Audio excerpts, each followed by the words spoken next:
Time now for sports on 104.7 The Cave. Here's Ned Reynolds. Mike, the intern, Ned Reynolds, back in the studio on a Wednesday morning. Last time we saw each other, there were a lot more trees up in the air, and then now it's a lot more trees on the ground. Did you lose power at your place? We didn't have a whole lot of problems over where I was. Kept power the whole time, thankfully, but still do not like these stormy conditions at all. Oh, I know you hate them. I know. I really do. Not a big fan of the storms, and it'd be hard to believe any baseball got played yesterday. Well, there was none. And this system all moved east, so there really was none. Neither Cardinals team played. The St. Louis Cardinals had a night game rained out in Cincinnati. They were getting the storm that we had yesterday. And as a result, they'll play a doubleheader today. As a matter of fact, doubleheaders are going to be the theme here for the teams that were rained out. Doubleheader for the Cardinals and the Reds today. It'll be day doubleheader. And then the Springfield Cardinals, who had their day game rained out, will play a doubleheader on Friday. And in the minor leagues, of course, and in college, you play 7 innings per game per doubleheader. So that's what it'll be. Doubleheader here in town at Hammons Field on Friday, and a doubleheader at the Great American Ballpark in Cincinnati today for the Cardinals and Reds. We've got a pro golf tournament in what part of the country this week? This is in Texas, and they haven't been really bothered by the stormy weather. McKinney, Texas, as a matter of fact. This is the Byron Nelson Classic. It used to be played in Dallas, but they moved it to McKinney now. This is one of the lower purses on the PGA Tour. It's just under $10 million, so many of the big-name golfers will be skipping this one so that they can hone their game, so to speak, for the PGA, which will be the second of the major tournaments coming up later on in May. So, indeed, the Byron Nelson Classic will be played. It'll start tomorrow, and it should be good. It's a good opportunity for some of the lesser headline golfers to make a name for themselves and maybe get a bid to a big tournament. And get a big part of that purse as well, my man, because that's nothing to... oh, no, it's over $1 million. Shake your head at it all. You know, if you were a kind of a fair weather football fan, you know, you're not really into the game that much, didn't play it, this NFL draft would probably be pretty boring because there weren't a lot of flashiness to it. It was a football person's draft because, in essence, it was all linemen and D-backs and more linemen that went early on. But did that reflect in the ratings? Ratings were the second best ever, but It's a little bit skewed. The NFL pundits, of course, are praising that. Oh, my goodness, second best in history. There's a reason why. They averaged, over the 3 days, 7.5 million viewers. And that's an average. But most of those viewers, Mike, came on the final day, the Saturday. And there were over 4 million over the, 3-hour period that they had the Saturday draft. 2 reasons. Number one, the draft goes very quickly. It's over just 5 minutes or less, as a matter of fact, for each team to make a pick. But number 2, and probably most important, was the curiosity as to what happens here to Shedeur Sanders. He hadn't been picked in the first 2 rounds, so they're saving him for the third, and the viewers did turn in over 4 million, averaged out on Saturday. But still, nonetheless, 600,000 each day, Thursday and Friday. And I think maybe the NFL needs to take a little hint on this one. That Thursday night one that they ballyhoo the first round, Mike, that goes way too long. Way far too long. 15 minutes for each team to make a pick. You already have your picks. You know who you're going to go after unless there's a trade of some sort. But I think that tends to, bear to mind what you just brought out, and that's the fact that it can be very dull, very boring, and it still brings up the story of when ESPN approached Pete Rozelle about televising the draft. Pete Rozelle says, well, why?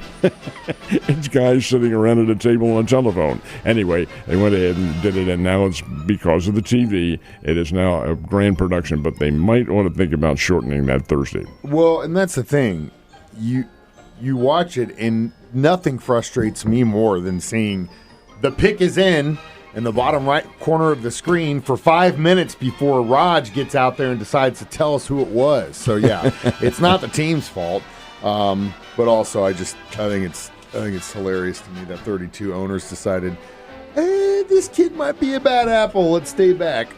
Cleveland, wouldn't you know it? As we sit here right now, my Kansas City Royals are at 500, baby. And playing a whole lot better. They're down in Tampa to play the Tampa Bay Rays, who have diminished somewhat in their skill level. They're still a pretty good baseball team, but they're not the Tampa Bay Rays, the mysterious challenger that they have been the last couple of years. Anyway, the Royals and the Rays played last night at Steinbrenner Field in Tampa. Now, wait a minute. What is this? Steinbrenner Field.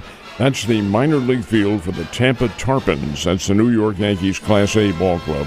And that's the ballpark they play in, named after George Steinbrenner. What happened to the big stadium, the roofed place where they were? Well, there is no roof. That is why. The roof got torn off in a hurricane last September, I think it was, and has yet to be repaired. So at least for the time being, and it'll be all of this year, the Tampa Bay Rays are playing at Steinbrenner Field. It is a minor league ballpark, and Major League Baseball has given permission to do that. Anyway, Royals win by a score of 3-1. Great pitching performance by Michael Lorenzen.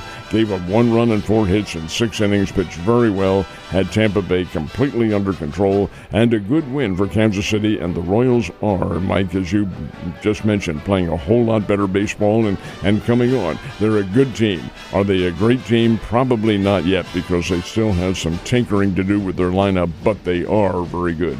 Starting to get more of a consistent ball team. That's exactly what you want to see as soon as you start getting into the meat and potatoes of the regular season. NBA playoff scores. Kind of some drama in this playoffs, man. There have been some interesting ball games. The Indiana Pacers have knocked out the Milwaukee Bucks. Indiana is into the second round. 119-118 was the final score, and the Bucks are not happy.